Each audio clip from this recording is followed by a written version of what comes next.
Yes, we don't need it. What is interesting here is why is only this happening on the left and not the right? That's all we need to know. There's absolutely no cognitive... What about Melissa Hortman that we just talked about? You want to talk about Melissa Hortman? Did you know her name before it happened? None of us did. None of us were spending every single day talking about Mrs. Hortman. I never heard of her until after she died. She doesn't matter?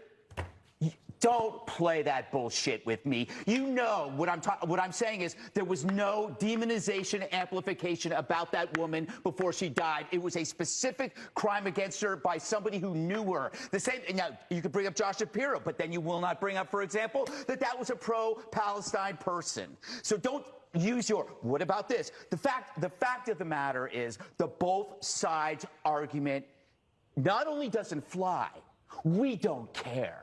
We don't care about your both sides argument. That shit is dead. For one thing, there is no cognitive dissonance on our side. On your side, your beliefs do not match reality, so you're coming up with these rationalizations like, what about this or what about that? We're not doing that because we saw it happen. We saw a young, bright man assassinated, and we know who did it. We are not coming up with rationalizations. We are calm, we are honest, and we are resolute. We're not defensive, and I understand the defensiveness. I understand why people are saying, what about this and what about this? Because if you have to face the underlying fact to this, your life is going to fall apart because you're going to realize you're not the good guys. If you sat around and you defended the mutilation of children, you're not the good guys. If you sat 600, 700 cases of harassment against Republicans and you said, but what about this? What about this? And then you see this murder after calling somebody a fascist, you realize maybe I'm not the good guy. That is a hell of a realization to deal with. So therefore, you have to grasp at rationalizations. You don't have to do that, Jessica. They do. I don't believe you're part of that group, but why the hell do you have to mimic and echo that crap to us? He was a patsy.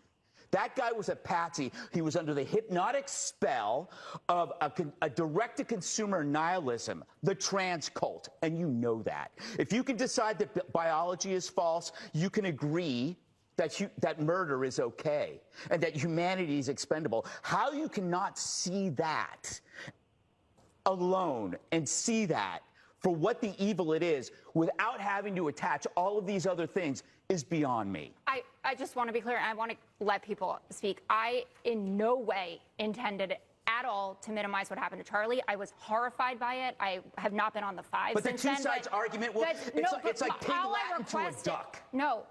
All that I was saying is could we have all of the information before you just say they did this? Because that is a broad brush to paint with this. And this kid Let's have a conversation. No. Charlie had a conversation. He got shot.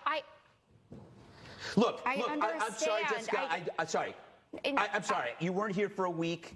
You came in here and it's cold. And I'm sorry, but this is a story that is immune to news cycles. It's immune to rationalizations. It's immune to bias. This thing is with us for good. And we all have to deal with that. So that means we can't live by the same arguments that you might be reading about relativism among the media. We can't deal with those stories. It doesn't matter. The media is dead to us on the story. They built this thing up. We're dealing with it. We're going to act. We don't care what the whataboutism is anymore. That shit's dead. Sorry. For the swearing as well. I apologize to the American public. I'm going to shut up for the rest of the show.